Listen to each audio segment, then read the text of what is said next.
All right, good morning. Welcome to week 3 of the class. We're about halfway through here with Native American literature in the first section here for summer 2016. So congratulations to all of you.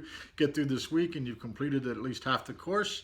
And for the first couple of weeks of the class, I want to say that I think the majority, if not all of the class, have been doing a really strong job of keeping up with the work. The journal entries have been strong. I haven't read those for week 2 yet, so I'm really commenting largely on week 1. But I mean, I had looked around a little bit in the discussion section for week 2, and it's just really good, strong work. And I can tell that you guys are reading the literature closely, and that you're responding to it in a meaningful way, and that there's some real thought behind the answers that you're giving in terms of the discussion. There's been really good, respectful points of argument made, I think, as we're discussing the literature. So some of the threads have really been strong, and I always appreciate the fact that people put forth the amount of effort that they do, and that they really engage with the literature that we're reading. It's always a pleasure for me too to see that people really enjoy reading Native American lit, but specifically really enjoy reading James Welch's work and Fool's Crow itself. I think it's a really strong work in American Indian literature, and it's a really ambitious work in what it tries to do. To try to imagine, if one would, one of the hardest things I think for any colonized people to imagine, because the colonial process and the process of empire building, and to be made subject in some ways to the powers of an empire in the way that we as tribal groups here in the United States have been, and to have survived that into the 21st century, that doesn't come with an extreme amount of change and an extreme amount of loss. But change is one way to look at it, and rapid change, to where when cultures change at a rapid pace, they tend to find it difficult at times to look back upon their past in a way that they can find something to hold on to.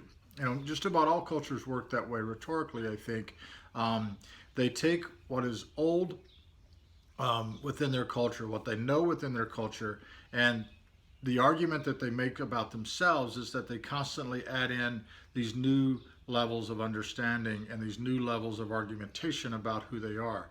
So there really is, in some ways, like a rhetoric of culture, in that cultures survive based upon the stories, how they tell themselves as to what their future will be, and those are arguments that they have with themselves. And we see this going on and on and on in Fool's Crow.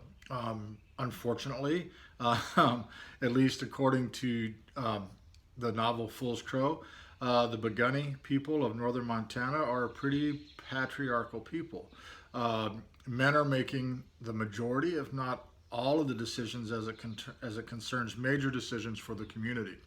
Women are an integral part of that decision making, but they seem to be somewhat on the margins of the text. And that's, I don't know if it's unfortunate, but that's the way that the novel is written. And I mean, I think it's unfortunate in any culture where women are marginalized in such a way.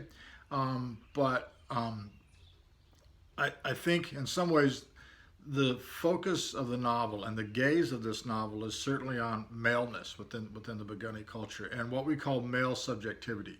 When you write your response papers for this week, and for week 3, you're going to need to finish reading all of Fool's Crow. You do have a discussion section that you'll need to complete, and a journal exercise where you'll post your thesis, and then you need to write a really short response paper. And I'll talk more about what that entails for the response paper, but let's talk about what the subject will be, and the prompts that you're going to be answering for that. And you're going to be talking about terms like closure and subjectivity. And closure in literature obviously means like sort of the ending of the text, but also in some ways the structure of it. And how with any novel, I think in some ways readers, writers, and characters themselves sort of embark upon this journey. And certainly in Fool's Crow, we see where Fool's Crow, the character, White Man's Dog, and then Fool's Crow, the character, embarks upon this journey of becoming what it means to be a young Bugani male in the mid to late 19th, in the latter part, in the mid to second half of the 19th century for the Blackfeet people. And It's his sense of himself as a subject, and by subjectivity, I simply mean his, in some ways, like his identity. What it means to sort of be a fully formed sort of human being in the way that we sort of think of ourselves. You think of yourself as like a subject. It derives from the term like a subject to a king or queen, but it's this idea of a wholly formed individual, and the individual in this novel that we're reading happens to be part of a tribal community.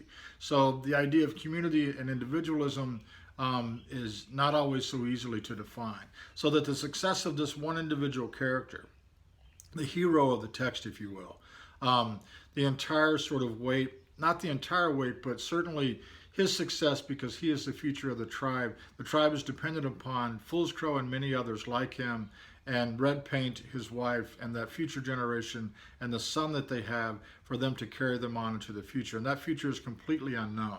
And those decisions are being made by the men of the tribe. And so the men sort of take this long sort of circular journey as to how to maintain their old ways, but add to them enough of their new ways so that they can resist and continue to exist as a distinct and tribally distinct group of people, a culturally distinct group of people. And so, as you're reading for this week, and you read the Betty Weidman article, I want you to think about the ways that Welsh, in some ways, displaces what's known as the Western narrative, and that narrative of conquest, and how he defines, if you will, this idea of civilization versus savagery. And he pushes all things Euro-American. He pushes all things whiteness sort of to the margins of the text. And what we get is a deeply centered exploration, an imagined exploration of what it's like to be a young Begani male in the mid to late 19th century, what it's like to be that subject, and what it's like to go on that journey of a full circle and reach closure by the end of the novel. And it's not a closure, although violence and loss and destruction occur. It's also one of continuance. And so I want you to sort of think about the ways that the novel upsets that. And another way that I think that you can, it's also from the Weidman article as well, is a couple of quotes that you'll look at in the one in the discussion. You know, the novel itself pushes the bounds of realism. It pushes the bounds of our imagination. You know, I'm a person who's a fairly rational, I think, and reasoned individual, and I don't necessarily, you know, find it completely understandable that someone has conversations with ravens and has conversations with badgers. It pushes the bounds of what I understand reality to be for me, right? And so I think it pushes the bounds for what any reader would. Or any Blackfeet person would, even a 21st century Blackfeet person would be, to sort of imagine this time when someone like Fool's Crow is able to speak with animals. Now, is that real or not? I don't know, right? It's not my decision to make. That's into the realm of the supernatural in some ways. It is into the realm of supernatural. And as believable as that may be, right? Because religions often have these sort of willful suspension of disbelief. That's how religions operate. As difficult, you know, as it is for me to believe that, I wonder. You know, the question is, does that take away from the realism of the novel, right? Can this be an historically accurate, realistic novel that captures in many ways, imagines itself and does it well, what life was like for the Begani in the mid-19th century and a Begani male in the mid-19th century to make the decisions that he has to make? Is it possible to have that level of realism and also this level of supernaturalism, or what some people sometimes call magical realism? So that'll be the question that I'm going to want to ask you to sort of grapple with as you sort of go forward, right? And as you do so, you know, it's known as like a challenge to conventional realism. As you do so, bear in mind, right, that you know, I don't really think that the Begani, and I don't think that any American Indian tribal groups, certainly not the Cherokee that I'm from or anywhere else, that they I don't think they're any more religious or any more spiritual than any other group on the face of the earth.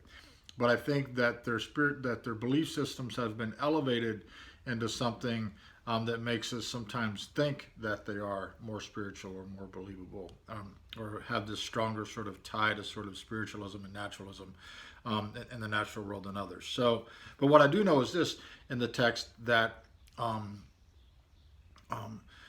in the novel Fool's Crow, the people are deeply dependent upon their religious practices in order to sort of see a future for themselves. And that, in many ways, is how religion sort of works.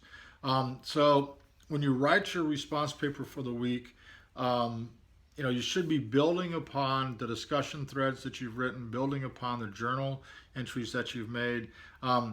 It doesn't need to be a real, just write doesn't need to be like a it should be written in MLA format. All the criteria for the paper are pretty well spelled out on the assignment page.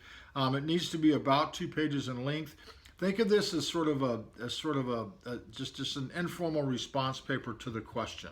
So think of it like a short essay question that you may be taking on an exam, but it just needs to be a little bit longer and a little bit more structured.